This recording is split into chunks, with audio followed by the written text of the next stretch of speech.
Hey, Melissa. Hey, thank you so much for doing these transaction calendar tests for me. And you see, I marked them up a little bit. Don't be alarmed. Like I said, these are I consider them to be pretty complicated, or they take a fair bit of practice to figure out what the heck's going on. So for your first experience ever working with a real estate contract, in at least in my jurisdiction, I think you did a fantastic job. Let's go over the bits then here. Great job on the address, buyer's agent, lender you didn't have, so obviously you couldn't know that. Seller, Phil and Hal Maxwell, perfect. Now, seller's agent, I'm going to change this on our template to read listing broker. And then I'm going to put selling broker there because that's what they're called on the contract. Let's look at this contract. Okay, now the agents, or the brokers rather, are at the bottom of the contract. So you see here is here's the buyer side, selling broker, says it right there, Brandon D. Nelson. You got that perfect.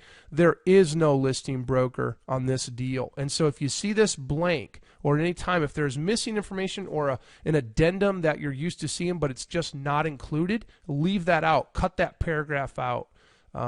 In this case of the listing broker, there just isn't one. So if I just, boom, erase that, and maybe just put not applicable, NA, there isn't one. Now, down here for title and escrow, that's where Jamie Concannon's name was go. Now, you had that up here. I'm going to undo one more. There we go. You had Jamie Concannon. He is actually, he's actually the title and escrow officer. Okay, up here from 9, item number 9, title insurance company, Whatcom Land Title. That would go first, and then closing agent is Jamie Concannon. Okay, so if we go back to the transaction calendar, this Jamie Concannon should really be down here for title and escrow. And the way I prefer you format this is put the name of the company first, Whatcom Land Title from line number 9, and then Jamie Concannon is the actual officer or the closing agent there, and then his phone number. Okay? All right, now down to the dates. You did perfectly on, I didn't give you the mutual acceptance date, so I appreciate that you just used the date of the contract. That's perfectly fine.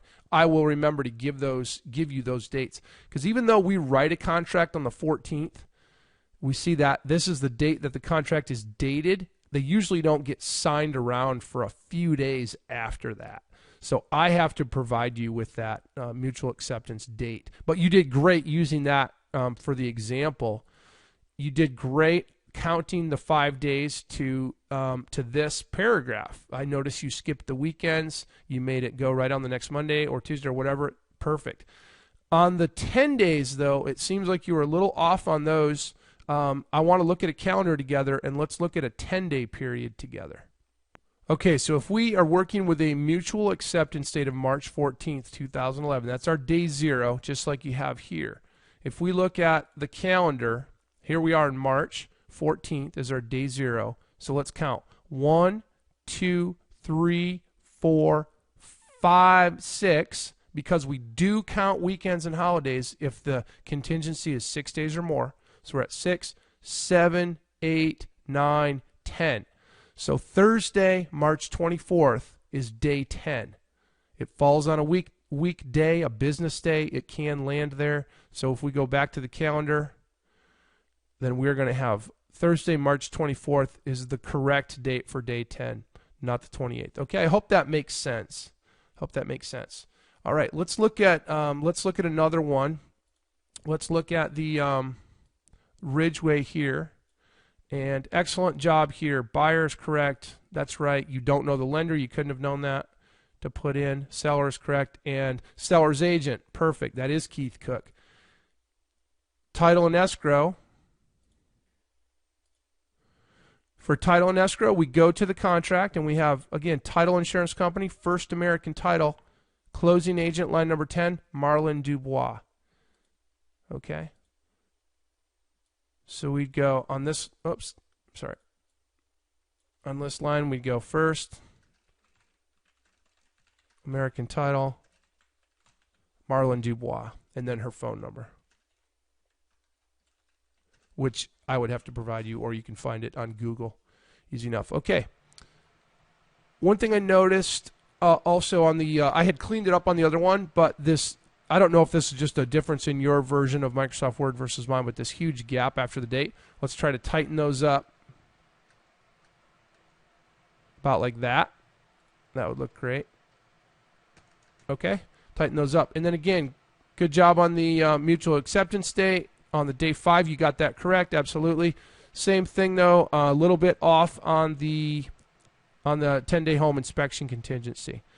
And then if we go down here and I say if any addenda is missing from the contract, remove that paragraph from the calendar.